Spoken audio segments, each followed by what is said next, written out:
এক অসাধারণ ম্যাজিক যা আপনি আগে কখনো দেখেননি। আর শেষের ম্যাজিকটি তো আপনি নিজেই করতে পারবেন। চলুন শুরু করা যাক। নাম্বার 1, এই লোকটা একটি কালি গ্লাসে পানি নিয়ে একটু রুমাল দিয়ে ঢেকে দিল।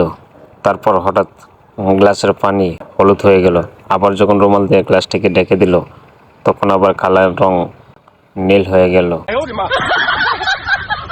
নাম্বার 2, এই ম্যাজিশিয়ানকে দেখুন, সে একটি ব্যক্তির উপর একটি চাদর রাখলো, তারপর মাথাটি হালকাভাবে ঘুরিয়ে ঘাট থেকে আলাদা করে দিল।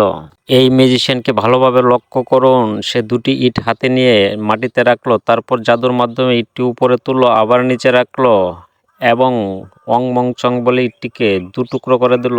নাম্বার 3, এই ম্যাজিশিয়ানকে দেখুন, সে একটি ছাতি টানিয়ে ছাতিটির নিচে ধীরে ধীরে বসে পড়লো এবং মুহূর্তের মধ্যেই সে গায়েব হয়ে গেল। ব্যক্তিটির দিকে ভালোভাবে লক্ষ্য করুন, সে একটি কার্টুন মাথার উপরে নিল এবং কার্টুনটি উপর থেকে নিচ দিকে ছেড়ে দিল।